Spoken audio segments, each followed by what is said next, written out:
theory that Planet 5 caused the Late Heavy Bombardment when its orbit entered the inner asteroid belt. Now the video before this one, the two videos before this one actually, having to do with the Late Heavy Bombardment, tells us what went on about 4 billion years ago. And this is a continuation having to do with Planet 5, how that changed position, what happened. And after this video, we're going to make another video concerning geology having to do with the mantle plumes, because those were created when the impact of these comets and asteroids, which were huge, by the way, impacted our Earth. It caused such a shock that the magma from the center of the Earth came up as a mantle plume, like pillars, let's put it that way, in various positions of the Earth, one of them being in Yellowstone, another one being around the Great Lakes, over Lake Superior, around Hudson Bay, and we're going to see other areas of the Earth where we have mantle plumes from the large heavy bombardment on the Earth as well. So that's something that we should keep an eye on. But going on into this, having to do with the position of the changing of position of the planets. In the video having to do with the Late Heavy Bombardment, we saw that we had planets. The planet of Jupiter was inside,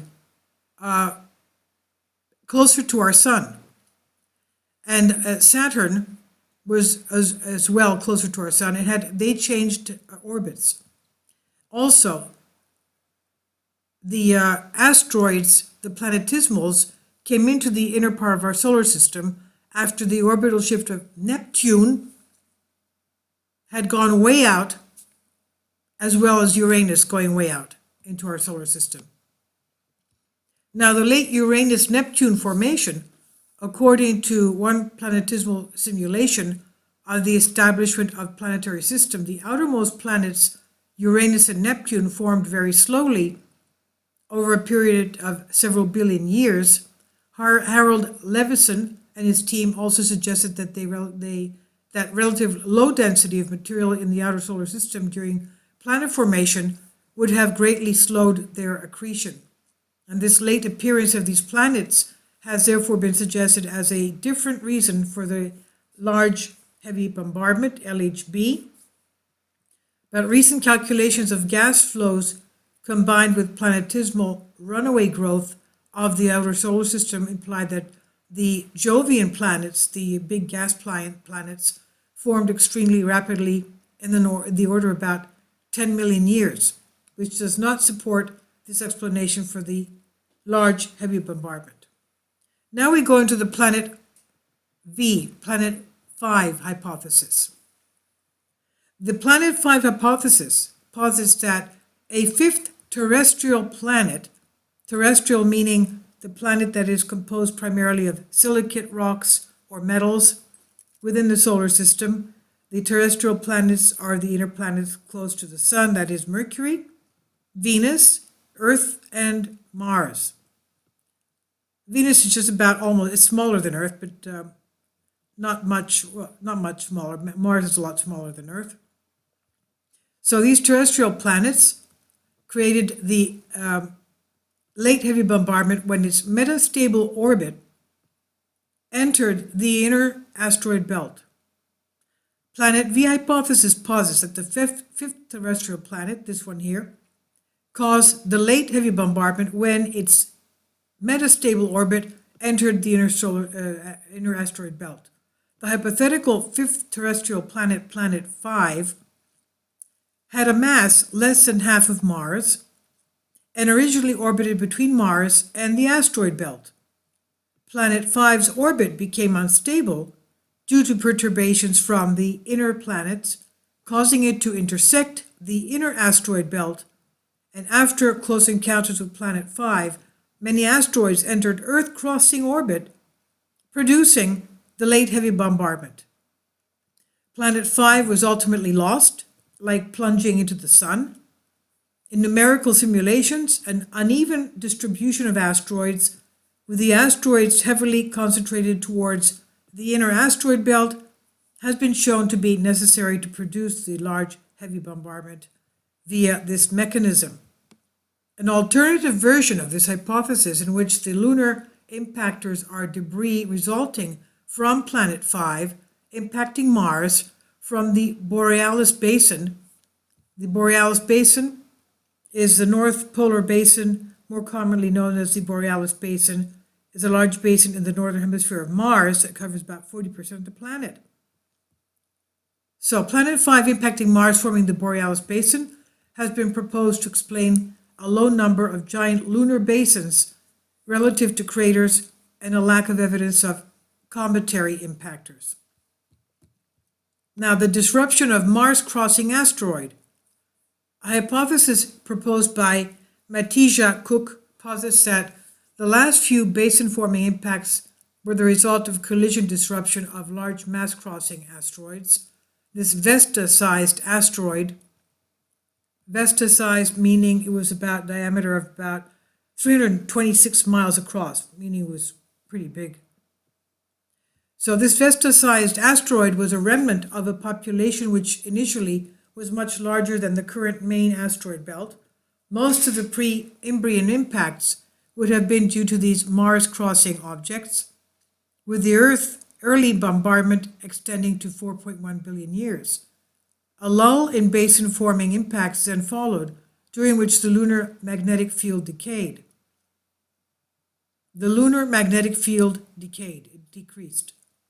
Then, roughly 3.9 billion years ago, a catastrophic impact disrupted the Vesta-sized asteroid, radically increasing the population of Mars-crossing objects. And many of these objects then evolved into Earth-crossing objects, Earth-crossing orbits, producing a spike in the lunar impact rate, during which the last few lunar impact basins are formed.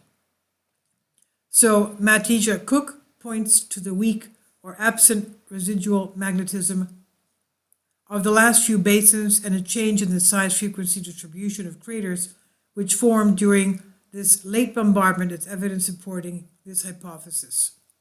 The timing and the cause of the change in the size-frequency distribution of craters is controversial. Other potential sources. A number of other possible sources of the late heavy bombardment have been investigated. Among these are additional Earth satellites orbiting independently or as lunar Trojans, planetesimals left over from the formation of the terrestrial planets, Earth or Venus co-orbitals, and the breakup of a large main asteroid belt. Additional Earth satellites on independent orbits were shown to be quickly captured into resonance during the Moon's early tidal-driven orbital expansion and were lost or destroyed within a few million years. Lunar Trojans are found to be destabilized within 100 million years by solar resonance when the Moon reached 23 Earth radii. Planetesimals left over from the formation of terrestrial planets were shown to be depleted too rapidly due to collisions and ejections to form the last lunar basins, and the long-term stability of primordial Earth or Venus co-orbitals, that is, Trojans or objects with horseshoe orbits, in conjunction with the lack of current observations, indicate that they were unlikely to have been common enough to contribute to the large heavy bombardment. Now, producing the large heavy bombardment from the collisional disruption of a main belt asteroid was found to require a minimum of 1,000 to 1,500 kilometer parent body, with the most favorable initial conditions. And debris produced by collisions among inner planets, now lost, has long been proposed as a source of the large heavy bombardment. This is from Wikipedia information. And now we'll go into how the mantle plumes made pillars coming out into various sections of the Earth where we have volcanoes and supervolcanoes. So that these plumes, these mantle plumes, these pillars, as the Bible calls them, were in fact created by these huge and very powerful Earth impacts by the celestial bodies.